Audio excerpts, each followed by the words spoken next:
Hey all, Ron here from Military Images Magazine with a new episode of Life on the Civil War Research Trail.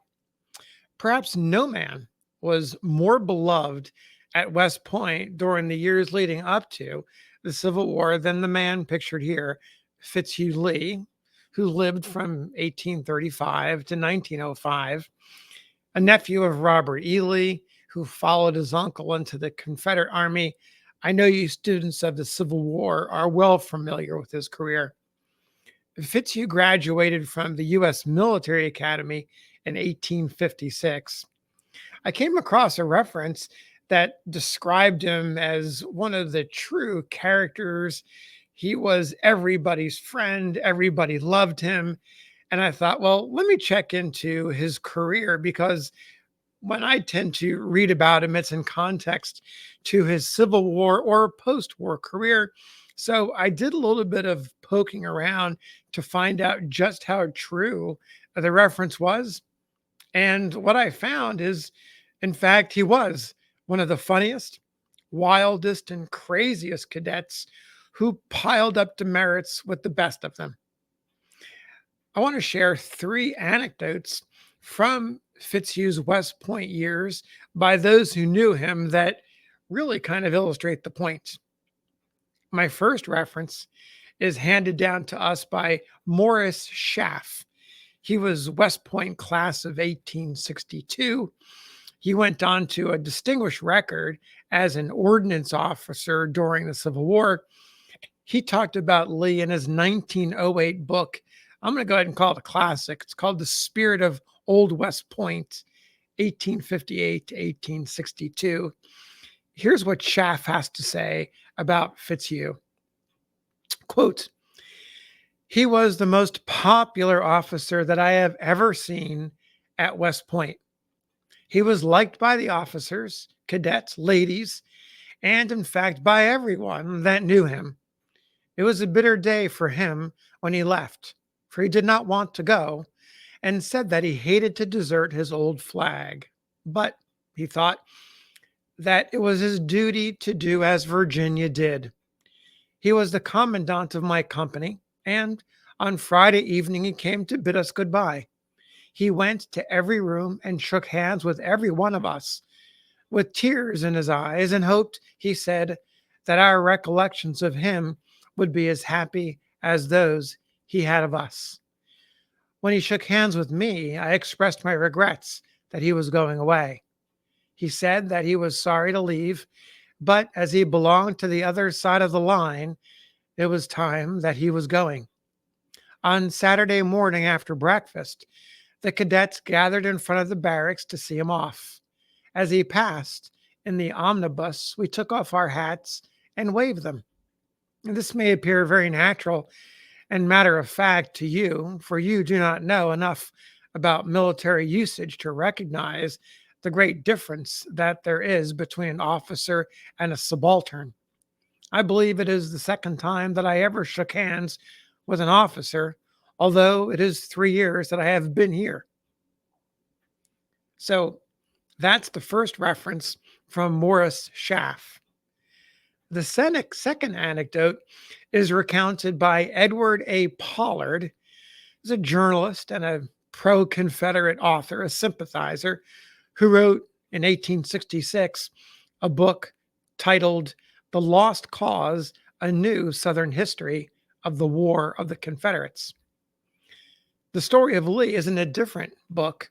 It comes from one that was written a year after.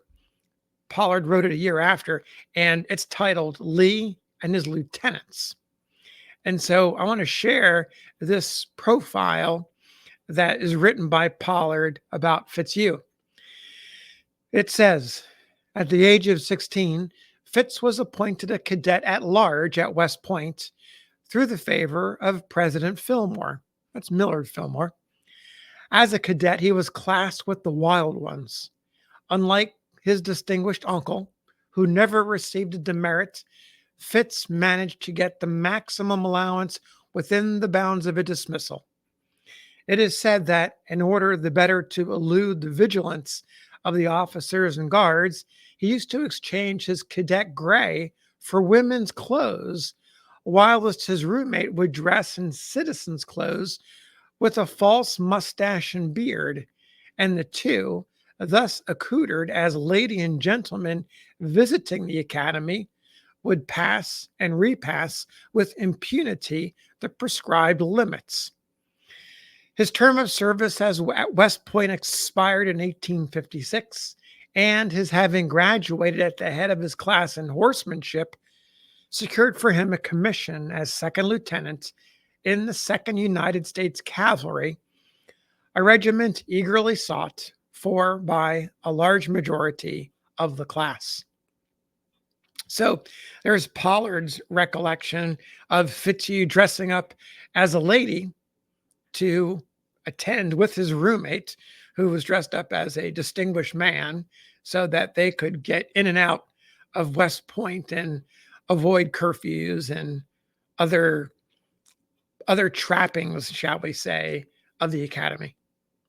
The last anecdote, comes from a Union Major General, John Gibbon, another name that I know is one that you students of the Civil War know well. West Point class of 1849. He taught artillery tactics at his alma mater, and he was also the author of the Artillerist's Manual in 1859, rose to become a respected corps commander during the war. His recollection, Gibbon's recollection of Fitzhugh, appeared in the May 1902 issue of the Century magazine. The setup is Gibbon meeting up with Fitzhugh on April 9th, 1865 at Appomattox Courthouse. So here we go with that third anecdote. Going to the door, this is the McLean house. Going to the door, I found General Fitzhugh Lee seated on his horse and looking, as I thought, somewhat uneasy. He had been a cadet under me at West Point, and I had not seen him for years. As I looked at him, a vision of the past came up before me, and I could only think of the little rollicking fellow dressed in cadet gray, whose jolly songs and gay spirits were the life of his class. My salutation of "Hello, Fitz, come off and come in," seemed to put him at ease at once and brought him to his feet. He came into the house and told me a story.